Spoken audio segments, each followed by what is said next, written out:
des rachetés de Dieu, nous célébrons ce jour le 3e dimanche après Pâques. Christ est ressuscité des morts. Par sa mort, il a vaincu la mort. À ce qu'enferment les tombeaux, il a donné la vie. Ô mort, où est ta victoire? Ô mort, où est ton aiguillon? Grâce soit rendue à Dieu qui nous donne la victoire par notre Seigneur Jésus-Christ. En son nom béni éternellement, je vous souhaite la bienvenue en ce 3e dimanche de Pâques. Je vous accueille dans la joie des rachetés de Dieu et que la grâce, la miséricorde, la paix vous soit donnée de la part de Dieu le Père, de Jésus-Christ le Fils du Père et de l'Esprit Saint, notre consolateur dans la vérité et dans l'amour. Amen. Adorons le Seigneur. Acclamez le Seigneur, terre entière.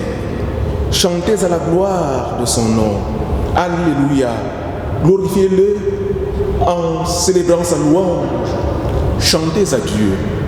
Que tes œuvres sont belles. En présence de ta force, tes ennemis s'inclinent. Toute la terre se prosterne devant toi. Elle chante pour toi.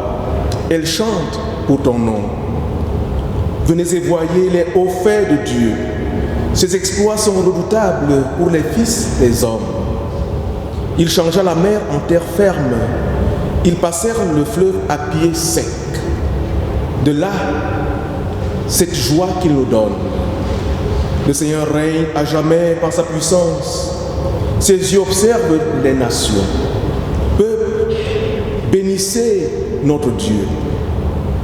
Faites résonner sa louange, car il rend la vie à notre âme et garde nos pieds de la chute.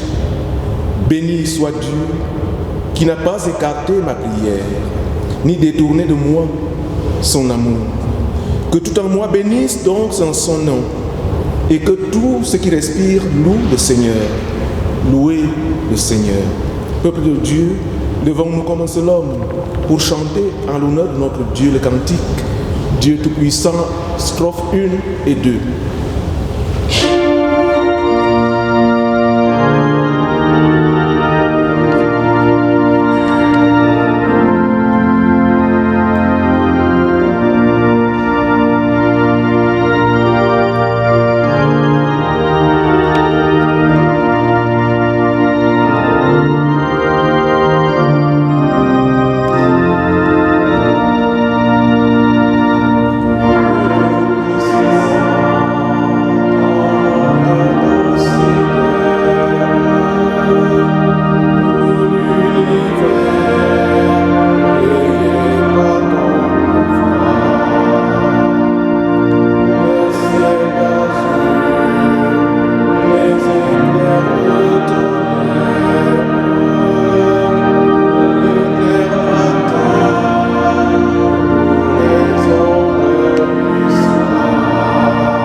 par l'abaissement de ton Fils, tu nous as relevés de la déchéance.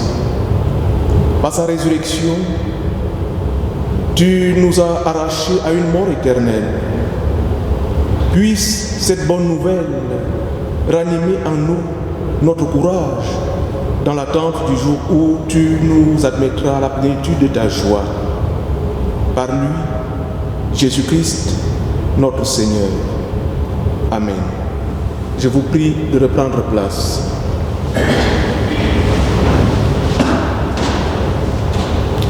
Écoutons, bien-aimés, quelle est la volonté de Dieu pour nous.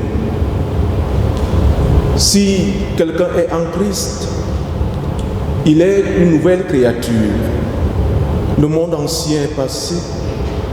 Voici qu'une réalité nouvelle est désormais là. En méditant cette volonté en nos cœurs, nous nous sentons tous concernés, car chaque jour, nous perdons de vue les réalités du monde nouveau. Je nous invite en conséquence à dire notre mal à Dieu et à implorer son pardon. Prions le Seigneur. Seigneur, nous n'avons Dieu que pour nous-mêmes. Nous avons perdu le contact avec toi et les réalités du monde nouveau. Le découragement nous gagne et nous empêche de te louer et de t'adorer en esprit et en vérité, conformément à ta volonté. Ne nous rejette pas, Seigneur. Rends-nous sensibles à ta gloire et pour l'amour du Christ, Seigneur, aie pitié de nous. Seigneur, pardonne. Amen. Poursuivons notre prière de confession des péchés en chantant cette fois le cantique dans ta main.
Écoutons maintenant, bien-aimés, la déclaration du pardon. L'apôtre Paul déclare: vous étiez morts par vos offenses et par vos péchés, mais Dieu est riche en miséricorde à cause du grand amour dont il nous a aimés. Il nous a rendus à la vie avec le Christ. Que tous ceux qui font du Seigneur la joie de leur cœur reçoivent ici et maintenant de Dieu le pardon de leurs péchés. Amen. Et toi, mon âme, bénis le Seigneur et n'oublie aucun de ses bienfaits. Peuple des rachetés de Dieu, manifestons maintenant notre reconnaissance au Dieu de notre salut en chantant le cantique Dieu Tout-Puissant, les strophes 3 à 4 étant debout.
Pensons maintenant à notre foi chrétienne à partir de l'expression contemporaine de la foi qui apparaît à l'écran. Nous croyons en Dieu, malgré son silence et son secret. Nous croyons qu'il est vivant, malgré le mal et la souffrance. Nous croyons qu'il a fait le monde pour le bonheur et la vie. Malgré les limites de notre raison et les révoltes de notre cœur, nous croyons en Dieu. Nous croyons en Jésus-Christ. Malgré les siècles qui nous séparent de son existence terrestre, nous croyons en sa parole. Malgré sa faiblesse et sa pauvreté, nous croyons que sa mort est notre vie. Malgré nos incompréhensions et nos refus, nous croyons en sa résurrection. Nous croyons en l'Esprit Saint. Malgré les apparences, nous croyons qu'il conduit l'Église. Malgré la mort, nous croyons en la résurrection. Malgré l'ignorance et l'incrédulité, nous croyons que le royaume de Dieu est pour tous les hommes. Amen. Je vous prie de reprendre place. Seigneur, nous te bénissons pour toutes les grâces que tu nous accordes, celles que nous connaissons et celles dont nous vivons sans en avoir conscience. Au commencement, tu créas les cieux et la terre par ta parole souveraine. Comme au premier jour du monde, ton Verbe reste créateur. En ce premier jour de la semaine, nous sommes assemblés devant toi pour que tu nous recrées à l'image de ton Fils. Tu l'as promis, Seigneur, ta parole ne revient jamais à toi sans effet. Accomplis aujourd'hui la mission que tu lui confies, afin qu'elle nous façonne jusqu'à ce que le Christ soit formé en nous et que nous connaissions la plénitude de ta joie. Parle, ô Père, nous t'écoutons. Amen. La première lecture est dans le livre de la Genèse, au chapitre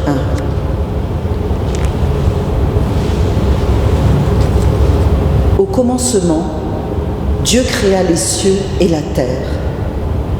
La terre était informe et vide. Il y avait des ténèbres à la surface de l'abîme, et l'Esprit de Dieu se mouvait au-dessus des eaux. Dieu dit : que la lumière soit, et la lumière fut. Dieu vit que la lumière était bonne. Puis Dieu dit : faisons l'homme à notre image, selon notre ressemblance, et qu'il domine sur les poissons de la mer, sur les oiseaux du ciel, sur le bétail, sur toute la terre et sur tous les reptiles qui rampent sur la terre. Dieu créa l'homme à son image. Il le créa à l'image de Dieu. Il créa l'homme et la femme. Dieu les bénit et Dieu leur dit : soyez féconds, multipliez, remplissez la terre et l'assujettissez, et dominez sur les poissons de la mer, sur les oiseaux du ciel et sur tout animal qui se meut sur la terre. Dieu vit tout ce qu'il avait fait, et voici, cela était très bon. Ainsi furent achevés les cieux et la terre, et toute leur armée. Dieu acheva au 7e jour son œuvre qu'il avait faite, et il se reposa au 7e jour de toute son œuvre qu'il avait faite. Dieu bénit le 7e jour, et il le sanctifia, parce qu'en ce jour il se reposa de toute son œuvre qu'il avait créée en la faisant. Voici les origines des cieux et de la terre quand ils furent créés. Et nous poursuivrons avec une lecture dans le livre des Actes des Apôtres, au chapitre 17, les versets 22 à 34, C'est le texte qui servira de base pour la prédication de ce jour. Paul, debout au milieu de l'aréopage, dit « Hommes athéniens, je vous trouve à tous égards extrêmement religieux, car en parcourant votre ville et en considérant les objets de votre dévotion, j'ai même découvert un autel avec cette inscription « À un Dieu inconnu ». Ce que vous révérez sans le connaître, c'est ce que je vous annonce. Le Dieu qui a fait le monde et tout ce qui s'y trouve, étant le Seigneur du ciel et de la terre, n'habite point dans des temples faits de mains d'hommes. Il n'est point servi par des mains humaines, comme s'il avait besoin de quoi que ce soit, lui qui donne à tous la vie, la respiration et toutes choses. Il a fait que tous les hommes, sortis d'un seul sang, habitassent sur toute la surface de la terre, ayant déterminé la durée des temps et les bornes de leur demeure. Il a voulu qu'ils cherchassent le Seigneur et qu'ils s'efforçassent de le trouver en tâtonnant, bien qu'il ne soit pas loin de chacun de nous. Car en lui, nous avons la vie, le mouvement et l'être. C'est ce qu'ont dit aussi quelques-uns de vos poètes. De lui, nous sommes la race. Ainsi donc, étant la race de Dieu, nous ne devons pas croire que la divinité soit semblable à de l'or, à de l'argent ou à de la pierre, sculptée par l'art et l'industrie de l'homme. Dieu, sans tenir compte des temps d'ignorance, annonce maintenant à tous les hommes, en tout lieu, qu'ils aient à se repentir. Parce qu'il a fixé un jour où il jugera le monde selon la justice, par l'homme qu'il a désigné, ce dont il a donné à tous une preuve certaine en le ressuscitant des morts. Lorsqu'ils entendirent parler de résurrection des morts, les uns se moquèrent et les autres disent « Nous t'entendrons là-dessus une autre fois ». Ainsi, Paul se retira du milieu d'eux. Quelques-uns, néanmoins, s'attachèrent à lui et crurent. Dénis, l'aéropagite, et une femme nommée Damaris, et d'autres avec eux. La troisième lecture se trouve dans l'Évangile de Jean, au chapitre 15, les versets 1 à 8. « Je suis le vrai cep, et mon Père est le vigneron. Tout sarment qui est en moi et qui ne porte pas de fruits, il le retranche. Et tout sarment qui porte du fruit, il l'émonde, afin qu'il porte encore plus de fruits. Déjà, vous êtes purs à cause de la parole que je vous ai annoncée. Demeurez en moi et je demeurerai en vous. Comme le sarment ne peut de lui-même porter du fruit s'il ne demeure attaché au cep, ainsi vous ne le pouvez non plus si vous ne demeurez en moi. Je suis le cep, vous êtes les sarments. Celui qui demeure en moi et en qui je demeure porte beaucoup de fruits, car sans moi, vous ne pouvez rien faire. Si quelqu'un ne demeure pas en moi, il est jeté dehors, comme le sarment, et il sèche. Puis, on ramasse les sarments, on les jette au feu, où ils brûlent. Si vous demeurez en moi, que mes paroles demeurent en vous, demandez ce que vous voudrez, et cela vous sera accordé. Si vous portez beaucoup de fruits, c'est ainsi que mon Père sera glorifié et que vous serez mes disciples. Seigneur, à qui d'autre irions-nous? Ta parole est la vérité et la vie. Sanctifie-nous par ta parole. Amen. Et je vous invite à vous lever pour chanter dans le carnet le chant numéro 12, « Mon ancre et ma voile ».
Veuillez reprendre votre place. Hommes athéniens, je vous trouve à tous égards extrêmement religieux, car en parcourant votre ville et en considérant les objets de votre dévotion, j'ai même découvert un autel avec cette inscription: à un Dieu inconnu. Ce que vous révérez sans le connaître, c'est ce que je vous annonce. Versets 22, partie B et 23 du texte qui sous-tend mon message de ce jour. Bien-aimés dans la foi, recevez mon salut fraternel dans le nom du Seigneur. L'apôtre Paul est au cours de son deuxième voyage missionnaire. Arrivé en Europe, dans la péninsule grecque, il fonde des communautés chrétiennes à Philippe, à Thessalonique et à Bérée. Le voici maintenant de passage à Athènes. La cité est le berceau du savoir de la Grèce antique. Habitué au débat philosophique des différentes écoles et de tous bords. Mais Paul n'est pas distrait par les monuments et les sculptures. Il a plutôt le cœur serré et indigné en découvrant que cette cité, célèbre par sa culture, est remplie de l'idolâtrie la plus affreuse. Dès lors, Paul va habilement adapter son message à la culture religieuse de cette cité. Il cherche une accroche pour son message et la présence d'un autel dédié à un Dieu inconnu lui permet d'amorcer son dialogue avec les Athéniens de l'Aréopage qui pourraient être considérés comme l'équivalent du Sénat aujourd'hui. On peut imaginer, bien aimé, la solennité et l'importance de l'événement. Dans une approche magistrale, Paul ne reproche pas aux Athéniens de l'Aréopage le fait d'être cultivés et fiers de leur culture et fiers de leur civilisation. En habile orateur, il commence même par adresser un compliment à ses interlocuteurs pour qu'ils prêtent une oreille attentive à la suite.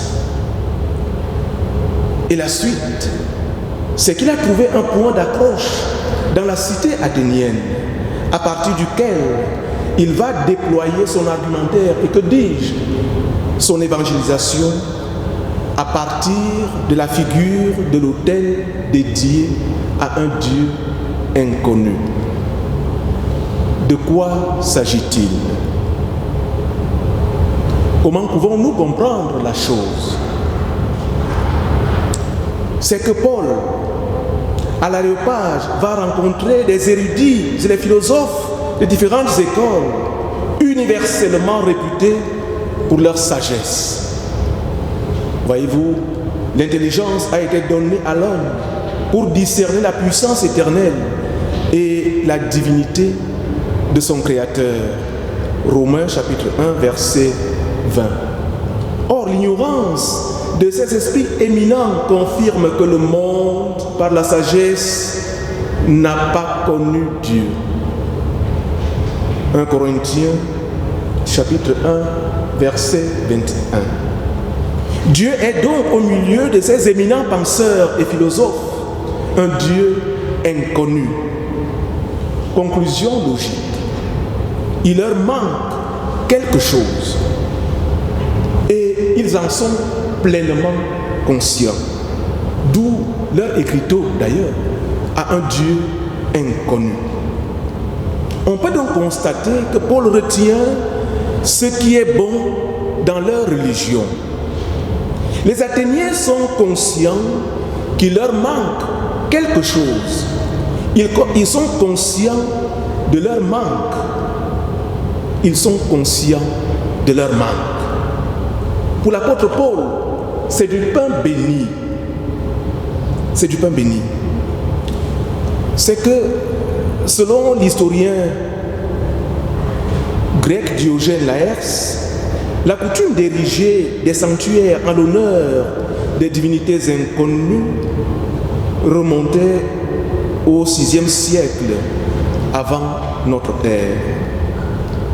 Lors d'une épidémie, et ne sachant plus à quel saint se vouer, les Grecs prièrent le Dieu inconnu et furent exaucés.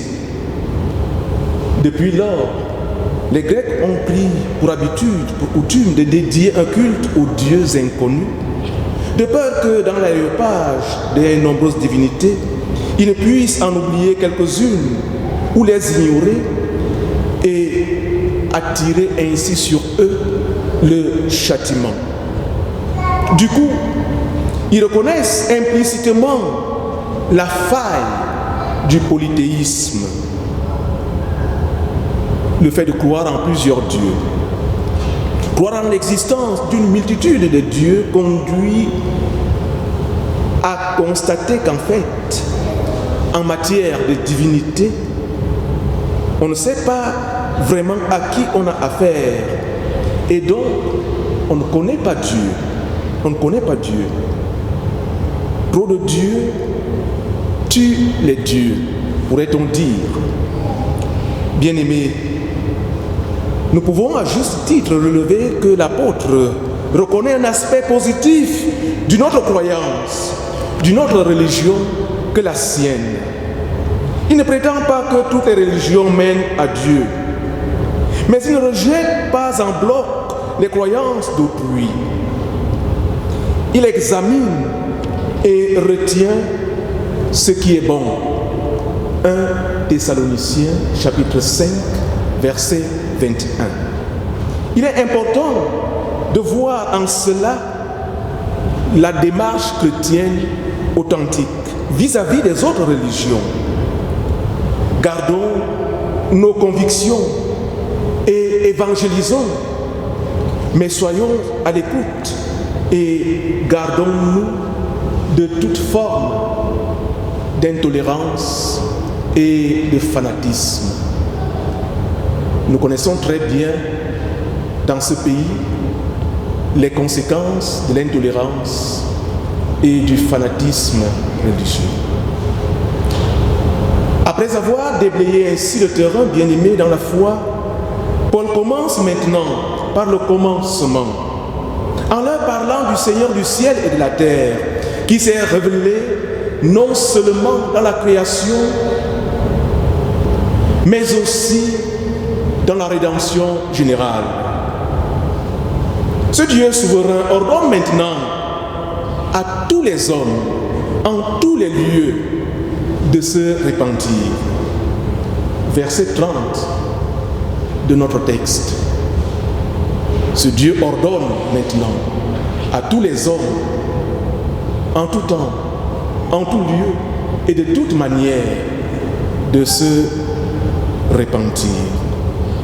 Mais l'apôtre est conscient que tant que les Athéniens sont ancrés dans la superstition et l'idolâtrie, aucune évangélisation en profondeur ne peut se faire. Il est conscient de cela.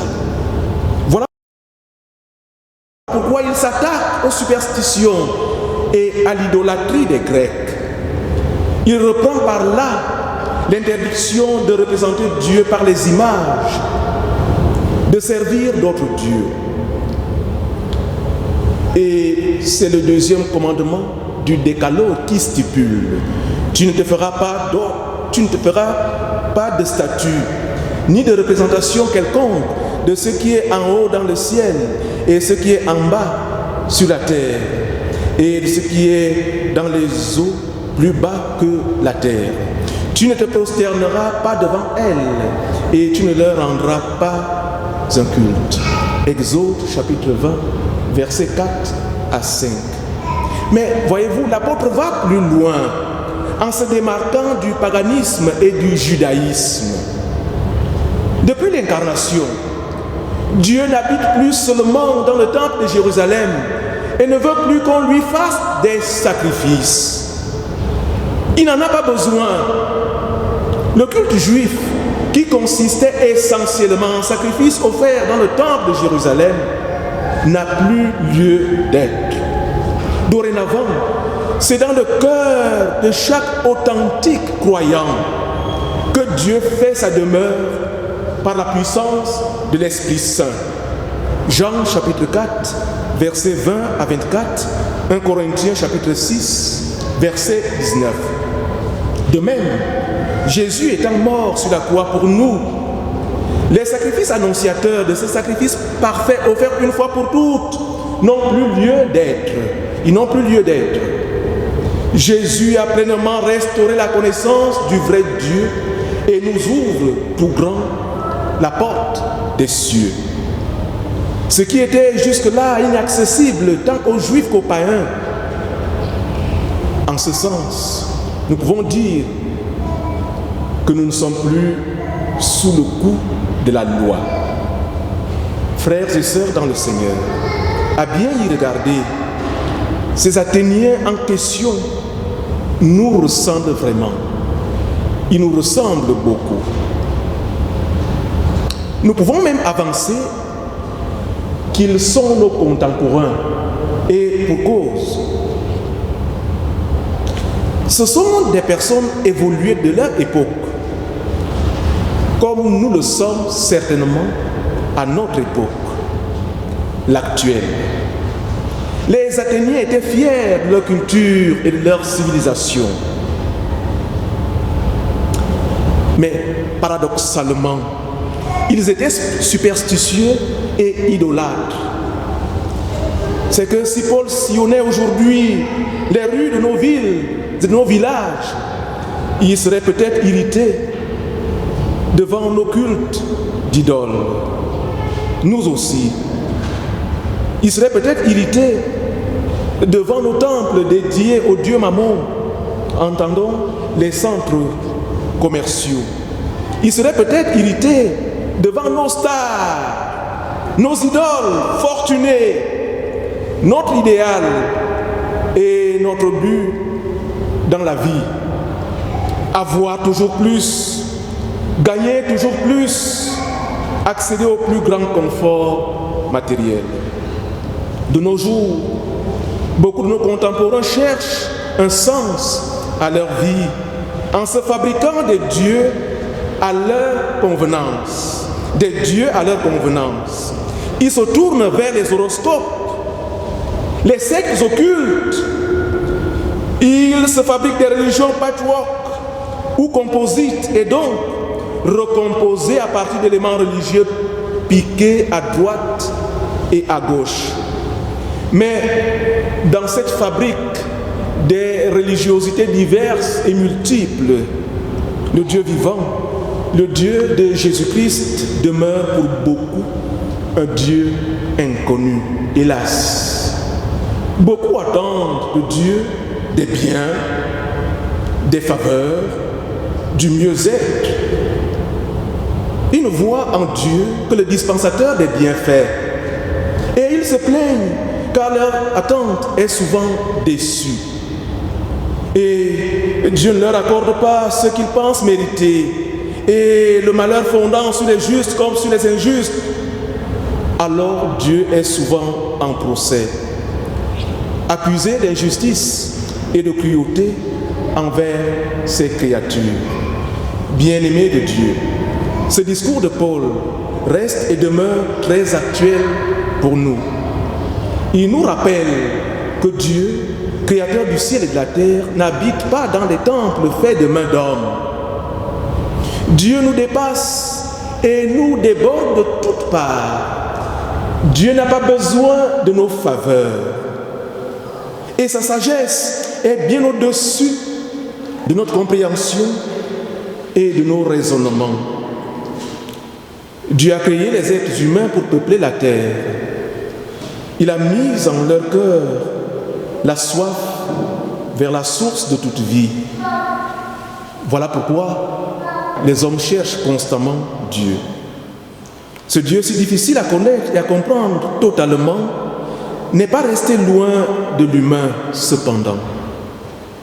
Car en Jésus-Christ, Dieu s'est approché de nous. Aussi, après avoir rejeté les représentations inertes et grossières des dieux de métal et de pierre, l'apôtre Paul peut-il affirmer que Dieu seul crée et donne la vie. Nous sommes tous de sa race. Dieu fait partie de notre humanité. Il est de notre race. Dit autrement, Dieu a créé l'homme à son image.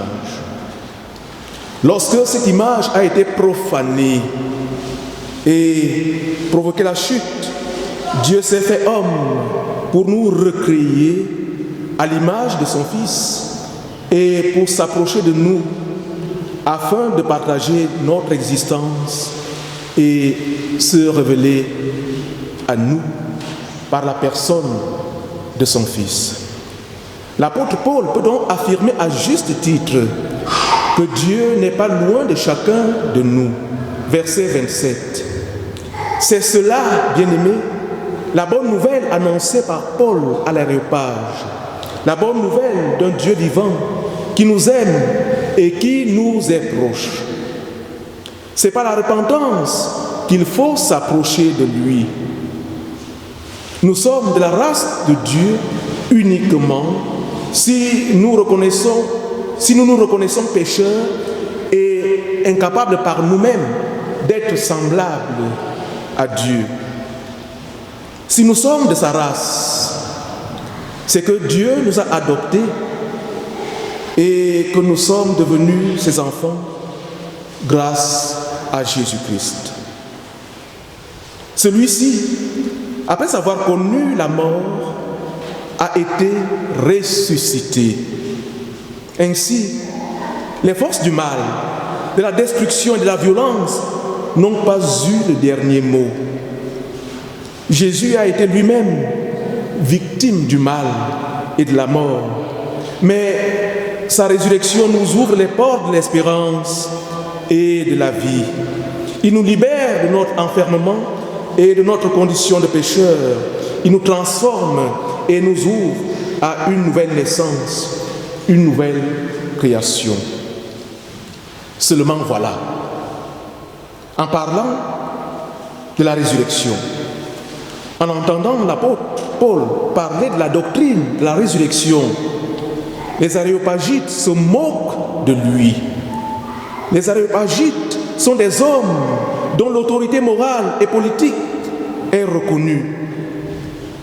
Ils se moquent de Paul, car pour eux, l'idée de la résurrection ne passe pas. Cette idée ne passe pas pour eux.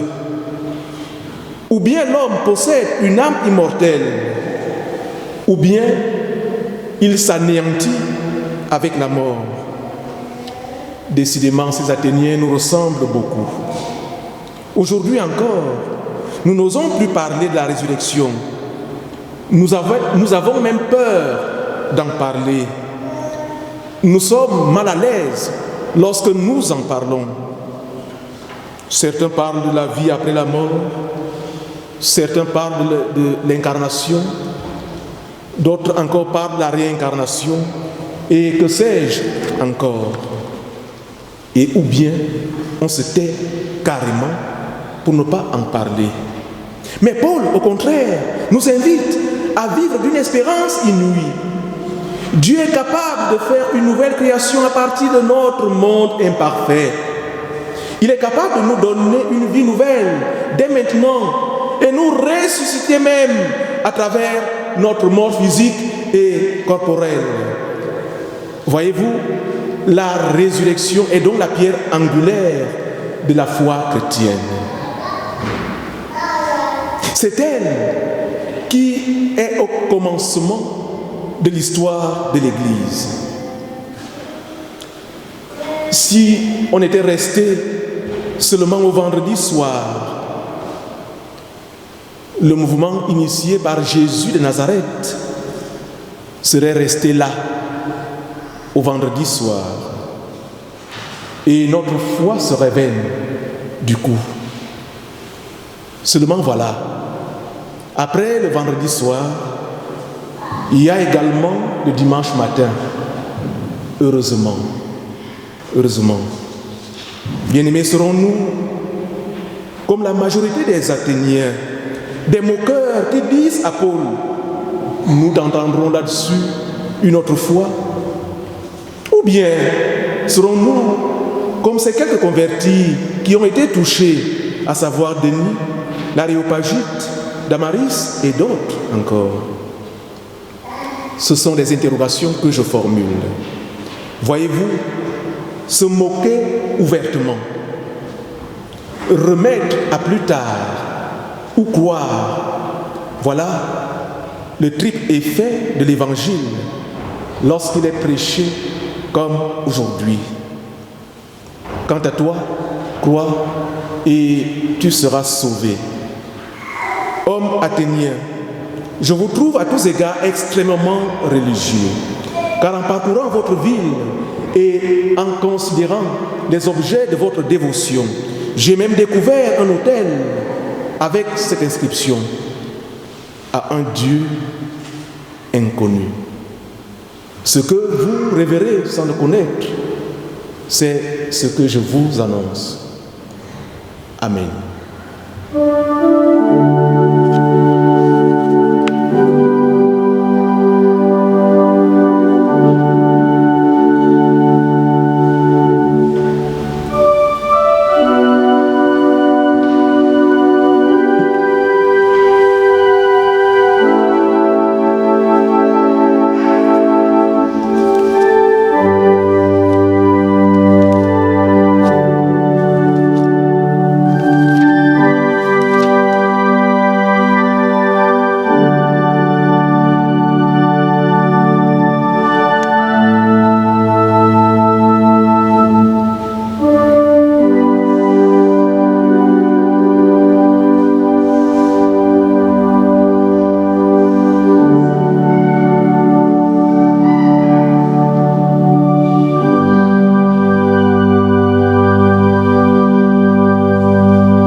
Veuillez vous lever pour chanter avec moi « Venez au Sauveur ».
Aujourd'hui, le fil rouge est sur la Birmanie. La Birmanie qui s'appelle maintenant Myanmar.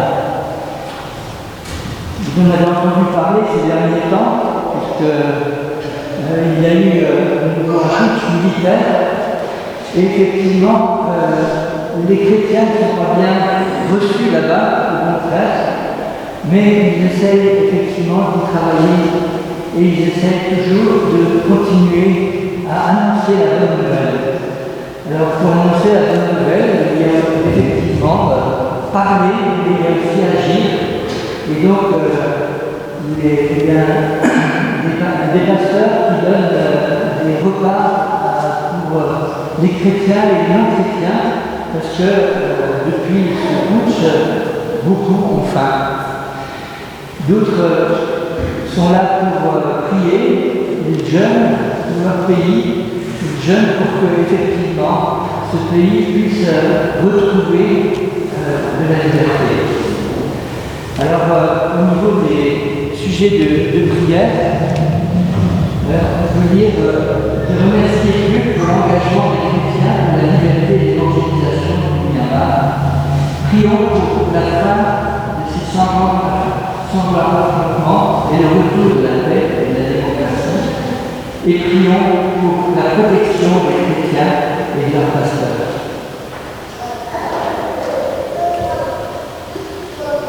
À notre niveau, ici, nous avons effectivement le culte la semaine prochaine, et donc nous avons eu un conseil presbytéral hier. Nous avons décidé de reprendre la Sainte Seine tous les premiers dimanches de chaque mois. Alors bien sûr, en étant Covid-compatible, bien sûr, mais je crois que c'est important pour notre communauté aussi de reprendre certaines habitudes. Alors je vous invite effectivement à être présents. Pour les activités de la semaine, alors, pour commencer, juste après le culte, les parents des catéchumènes sont invités à venir au foyer de la Chapelle. Nous allons parler de la confirmation et de la fête de chaque catéchuménat. Donc ça ne durera pas trop longtemps, 3 quarts d'heure, ce sera ça. Mais on fera ça au foyer. Autrement, donc, il y a l'histoire des dames qui se réunit comme d'habitude. Le groupe de prière cette semaine sera en présentiel, donc à 15h30 au foyer de la Chapelle. Il y a, je reparle de la formation libérée qui va avoir lieu à Thionville pendant le week-end de l'Ascension. Et donc, cette formation est ouverte à tout le monde, pour toute personne qui a envie de, justement, comme on a entendu dans le sermon aujourd'hui, de pouvoir se rapprocher de ce Dieu inconnu, de pouvoir avoir les barrières qui peuvent nous empêcher de le rencontrer, ou de vivre avec lui, de pouvoir un peu les casser, ces barrières. Le dimanche, qui ne pouvait pas se réunir parce qu'il y avait des contradictions, comme ça va être levé, donc l'école de dimanche reprend dimanche prochain, et donc vous pouvez faire venir vos enfants et on va repartir pendant 2 mois, mais on espère que ça redémarrera bien. Unissons-nous dans la prière d'intercession. Dieu Tout-Puissant, notre Père, nous te bénissons d'avoir ressuscité Jésus-Christ d'entre les morts et de l'avoir donné pour chef suprême et sauveur à tous ceux qui croient. Étends ta bénédiction sur ton Église qui te célèbre en ce temps de joie. Que par la vie des chrétiens, ta puissance et ta gloire soient manifestées dans le monde entier. Fais-toi connaître à tous ceux qui te résistent. Éclaire de ta vérité ceux qui doutent ou se tiennent à l'écart, afin qu'ils viennent aussi t'adorer. Revêt d'autorité et de courage ceux que tu as chargés de proclamer ta parole de vie. Qu'ils n'aient pas honte de l'Évangile, qui est puissance de Dieu pour le salut de tout croyant. Envoie ton Esprit Saint à tous ceux qui passent par l'épreuve. Révèle-leur que les souffrances du temps présent sont sans proportion avec la gloire qui doit être manifestée en nous. Donne aux mourants l'assurance de la vie éternelle et accueille-les au dernier jour dans la communion des rachetés de Dieu. Dieu saint, ta création tout entière attend et soupire avec nous le jour où tu établiras le règne de ta gloire. Nous t'en prions, anéantis le pouvoir de Satan et de la mort, afin que toute créature te proclame et te loue au ciel, sur la terre, pour les siècles des siècles. Amen. Levons-nous maintenant pour dire ensemble la prière que le Seigneur nous a apprise. Notre Père, qui es aux cieux, que ton nom soit sanctifié, que ton règne vienne, que ta volonté soit faite sur la terre comme au ciel. Donne-nous aujourd'hui notre pain de ce jour. Pardonne-nous nos offenses, comme nous pardonnons aussi à ceux qui nous ont offensés. Ne nous laisse pas entrer en tentation, mais délivre-nous du mal, car c'est à toi le règne, la puissance et la gloire pour le siècle des siècles. Amen. Écoutez maintenant cette exhortation et recevez la bénédiction de la part de notre Dieu. Exhortation. Si donc vous êtes ressuscités avec Christ, cherchez les choses d'en haut, où Christ est assis à la droite de Dieu. Affectionnez-vous aux choses d'en haut et non à celles qui sont sur la terre. Car vous êtes morts et votre vie est cachée avec Christ en Dieu. Lorsque Christ paraîtra dans sa gloire, nous paraîtrons aussi avec lui. Celui qui a le Fils a la vie. Recevez maintenant la bénédiction de la part de Dieu. À celui qui peut vous affermir selon l'évangile et la prédication de Jésus-Christ, conformément à la révélation du mystère caché pendant des siècles, mais manifesté maintenant par les écrits des prophètes, d'après l'ordre du Dieu éternel, et porté à la connaissance de toutes les nations, afin qu'elles obéissent à la foi, à Dieu seul sage, soit la gloire au siècle des siècles, et que la grâce de notre Seigneur Jésus-Christ soit avec vous tous. Amen. Partez maintenant, vous êtes aimés de Dieu, vous êtes bénis de Dieu. Chantons pour terminer les cantiques trouvés dans ma vie ta présence.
Bon dimanche et à dimanche.